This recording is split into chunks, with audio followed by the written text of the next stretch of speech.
ಇದು ನೋಡಿ ರವೆ ಇಡ್ಲಿ ಮತ್ತು sambar. Hello, welcome to my channel. ನಾನು ಉಮಾ. ಇವತ್ತು ನಿಮ್ಮ ಜೊತೆ ರವೆ ಇಡ್ಲಿ ಮತ್ತು ಸಾಂಬಾರ್ ರೆಸಿಪಿಯನ್ನು ಶೇರ್ ಮಾಡ್ಕೊಳ್ತಾ ಇದ್ದೇನೆ.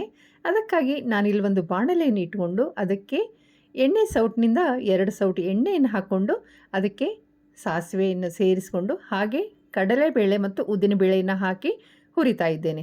ಇದಕ್ಕೆ ನಾನು ಬಾಂಬೆ ರವೆಯನ್ನು ತಗೊಂಡಿದ್ದೇನೆ. ಈಗ ಹಸಿಮೆಣಸಿನಕಾಯಿಗಳನ್ನು ಸಣ್ಣದಾಗಿ ಕಟ್ ಮಾಡಿ ಹಾಕ್ಕೊಂಡು ಅದಕ್ಕೆ ಕರಿಬೇವನ್ನು ಸೇರಿಸಿದ್ದೇನೆ. ಹಾಗೆ ನಾನಿಲ್ಲಿ ಅರ್ಧ ಕೆಜಿ ಬಾಂಬೆ ರವೆಯನ್ನು ಸೇರಿಸಿ ಹುರಿತಾ ಇದ್ದೇನೆ. ಈ ರವೆ ಒಂದು ಸ್ವಲ್ಪ ಚೆನ್ನಾಗಿ ಕೆಂಪಗೆ ಹುರಿಬೇಕು, ಆಗ ನಮ್ಮ ರವೆ ಇಡ್ಲಿ ತುಂಬ ಚೆನ್ನಾಗಿ ಬರುತ್ತೆ. ನೀವಿನ್ನು ನನ್ನ ಚಾನಲ್ಗೆ ಸಬ್ಸ್ಕ್ರೈಬ್ ಆಗಿಲ್ಲ ಅಂದರೆ ಪ್ಲೀಸ್ ಸಬ್ಸ್ಕ್ರೈಬ್ ಆಗಿ. ಈವರೆಗೆ ಯಾರೆಲ್ಲ ಸಬ್ಸ್ಕ್ರೈಬ್ ಆಗಿದ್ದೀರೋ ಅವರಿಗೆಲ್ಲ ನನ್ನ ಧನ್ಯವಾದಗಳು. ಇಲ್ಲಿ ನೋಡಿ, ನಾನು ಹಸಿ ಶುಂಠಿಯನ್ನು ಹಾಕಲಿಕ್ಕೆ ಮರೆತಿದ್ದೆ.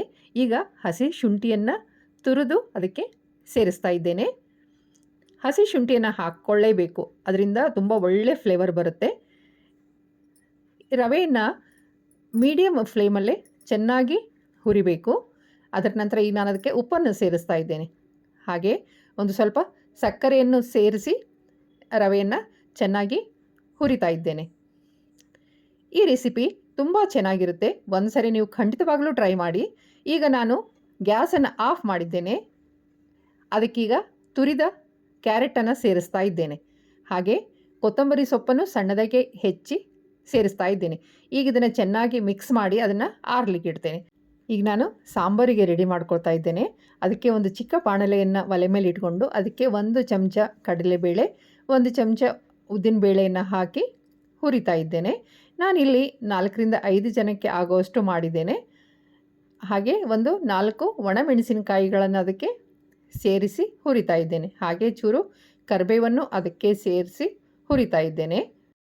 ಗ್ಯಾಸ್ ಸಿಮ್ ಮಾಡಿಕೊಂಡು ಅದಕ್ಕೆ ನಾನು ಅರಿಶಿನ ಪುಡಿಯನ್ನು ಸೇರಿಸ್ತಾ ಇದ್ದೇನೆ. ಹಾಗೆ ಇದು ನಾನು ಮನೆಯಲ್ಲಿ ಮಾಡಿಕೊಂಡಂತಹ ಸಾಂಬಾರು ಪುಡಿ, ಅದನ್ನು 2 ಚಮಚ ನಾನಿಲ್ಲಿ ಸೇರಿಸ್ತಾ ಇದ್ದೇನೆ. ಇದು ಒಂದು ಚೂರು ಚಕ್ಕೆ. ಇದಕ್ಕೆ ಮತ್ತು ಬೇರೆ ಯಾವ ಮಸಾಲೆ ಪದಾರ್ಥನೂ ಹಾಕೋ ಜರೂರತ್ತು ಇರೋದಿಲ್ಲ. ಖಾಲಿ ಚಕ್ಕೆಯನ್ನಷ್ಟೇ ಸೇರಿಸಿದರೆ ತುಂಬ ಒಳ್ಳೆ ಫ್ಲೇವರ್ ಬರುತ್ತೆ. ಅದೆಲ್ಲ ಸ್ವಲ್ಪ ತಣ್ಣಗಾದ ನಂತರ ನಾನು ಅದನ್ನು ಮಿಕ್ಸರ್ ಜಾರಿಗೆ ಹಾಕ್ಕೊಂಡು ಪುಡಿ ಮಾಡ್ತೇನೆ. ಅದ್ರ ಜೊತೆಗೆ ಸ್ವಲ್ಪ ಕಾಯಿ ತುರಿಯನ್ನು ಸೇರಿಸ್ಕೊಂಡು ನಾನು ಪುಡಿ ಮಾಡಿದ್ದೇನೆ. ಈಗ ನಾನಿಲ್ಲಿ 2 ಟೊಮೆಟೊಗಳನ್ನು ಬೇಯಿಸಿಟ್ಕೊಂಡಿದ್ದೆ. ಆ ಟೊಮೆಟೊಗಳನ್ನು ಈಗ ಮಿಕ್ಸರ್ ಜಾರಿಗೆ ಹಾಕ್ಕೊಂಡು ನಾನು ನುಣ್ಣಗೆ ರುಬ್ಕೋತೇನೆ. ಈಗ ಒಲೆ ಮೇಲೆ ಒಂದು ಬಾಣಲೆಯನ್ನು ಇಟ್ಕೊಂಡು ಅದಕ್ಕೆ ಎಣ್ಣೆ ಸೌಟ್ನಿಂದ 1 ಸೌಟು ಎಣ್ಣೆಯನ್ನು ಸೇರಿಸಿ ಸಾಸಿವೆಯನ್ನು ಹಾಕಿ ಹಾಗೆ ಉದ್ದಕ್ಕೆ ಕಟ್ ಮಾಡಿಕೊಂಡಂತಹ ಈರುಳ್ಳಿ ಮತ್ತು ಕರಿಬೇವನ್ನು ಸೇರಿಸಿ ನಾನು ಕೆಂಪಗೆ ಹುರಿತಾ ಇದ್ದೇನೆ. ಈರುಳ್ಳಿ ಸ್ವಲ್ಪ ಕೆಂಪಗಾಗಬೇಕು.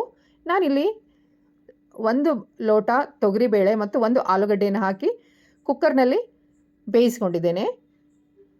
ಈಗ ಈ ಈರುಳ್ಳಿ ಮಸಾಲೆಗೆ ಒಂದು ಅರ್ಧ ಚಮಚ ಮೆಣಸಿನ ಪುಡಿ ಮತ್ತು ಒಂದು ಅರ್ಧ ಚಮಚ ನಮ್ಮ ಸಾಂಬಾರು ಪುಡಿಯನ್ನು ಸೇರಿಸ್ತಾ ಇದ್ದೇನೆ. ಇದು ನಾವು ರುಬ್ಬಿಟ್ಕೊಂಡಂತಹ ಮಸಾಲೆಯನ್ನು ಈಗ ಇದಕ್ಕೆ ಹಾಕ್ತಾ ಇದ್ದೇನೆ. ಇದು ಒಂದು ಸ್ವಲ್ಪ ಚೆನ್ನಾಗಿ ಕುದಿ ಬರಬೇಕು. ನಾನೀಗ ಬೇಯಿಸ್ಕೊಂಡಂತಹ ಆಲೂಗಡ್ಡೆಯನ್ನಷ್ಟೇ ಸಪ್ರೇಟ್ ಮಾಡಿ ಈ ಸಾಂಬಾರಿಗೆ ಸೇರಿಸ್ತಾ ಇದ್ದೇನೆ. ಮತ್ತು ಬೇಳೆ ಕಟ್ಟನ್ನಷ್ಟೇ ಸೇರಿಸಿ ಬೇಳೆಯನ್ನು ಒಂದು ಸ್ವಲ್ಪ ಚೆನ್ನಾಗಿ ಸ್ಮ್ಯಾಶ್ ಮಾಡಿಕೊಂಡು ಇದಕ್ಕೆ ಸೇರಿಸ್ತೇನೆ.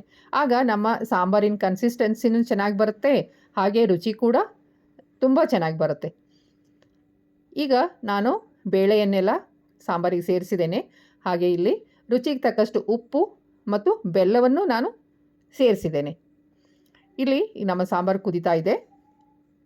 ಈಗ ಇದಕ್ಕೆ ನಾನು ಸ್ವಲ್ಪ ಹುಣಸೆ ಹಣ್ಣಿನ ರಸವನ್ನು ಸೇರಿಸ್ತಾ ಇದ್ದೇನೆ.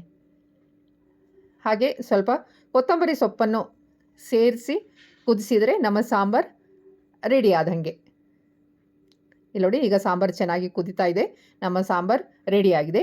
ಈಗ ನಾವು ರವೆ ಇಡ್ಲಿ ಮಿಕ್ಸನ್ನು ತಗೊಂಡು ಅದು ನೋಡಿ ಈಗ ಚೆನ್ನಾಗಿ ತಣ್ಣಗಾಗಿದೆ. ರವೆ ಇಡ್ಲಿ ಮಿಕ್ಸ್ ಯಾವಾಗಲೂ ಚೆನ್ನಾಗಿ ತಣ್ಣಗಾದ ನಂತರವೇ ಅದಕ್ಕೆ ಮೊಸರನ್ನು ಸೇರಿಸಬೇಕಾಗುತ್ತೆ.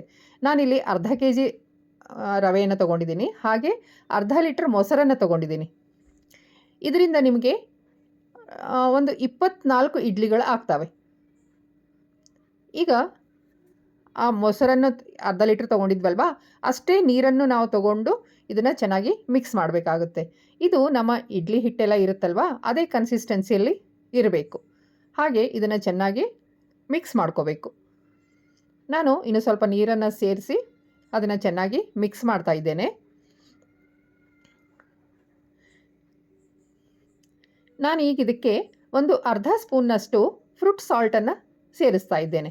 ನೀವು ಫ್ರೂಟ್ ಸಾಲ್ಟ್ ಇಲ್ಲದೇ ಇದ್ದಲ್ಲಿ ಒಂದು ಸ್ವಲ್ಪ ಅಡುಗೆ ಸೋಡಾವನ್ನು ಸೇರಿಸಿ, ಅದು ಕೂಡ ಚೆನ್ನಾಗಿರುತ್ತೆ.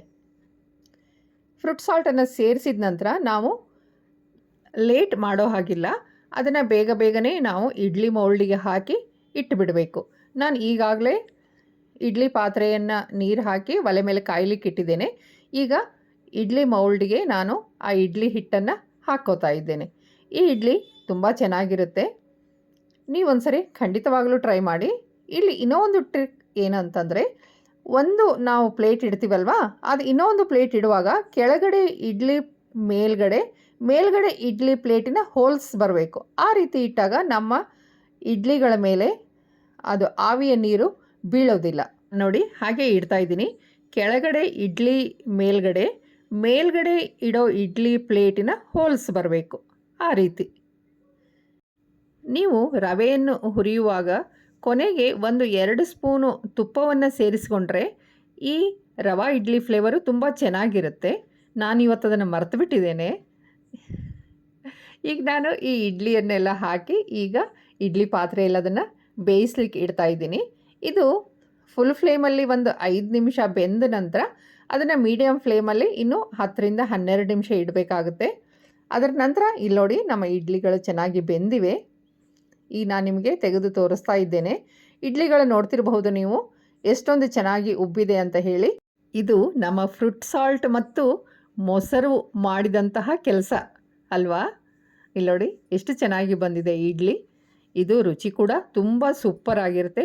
ನೀವು ಇದನ್ನು ಖಂಡಿತವಾಗ್ಲೂ ಒಂದ್ಸಲ ಟ್ರೈ ಮಾಡಿ. ನೀವು ಸಾಂಬಾರು ಬೇಡ ಇದ್ದರೆ ಚಟ್ನಿ ಜೊತೆಗೂ ಕೂಡ ಇದು ತುಂಬ ಚೆನ್ನಾಗಿರುತ್ತೆ. ನೀವು ತರಕಾರಿ ಕ್ಯಾರೆಟ್ ಬೇಕಿದ್ದರೂ ಸೇರಿಸ್ಕೋಬಹುದು, ಅಥವಾ ಬೀನ್ಸ್ ಬೇಕಿದ್ದರೂ ಸಣ್ಣದಾಗಿ ಹೆಚ್ಚಿಕೊಂಡು ಸೇರಿಸಬಹುದು. ಇಲ್ಲಿ ನೋಡಿ, ಈಗ ನಮ್ಮ ಇಡ್ಲಿಗಳು ಸಾಂಬಾರಿನೊಟ್ಟಿಗೆ ತಿನ್ನಲಿಕ್ಕೆ ರೆಡಿ ಇದೆ. Thank you.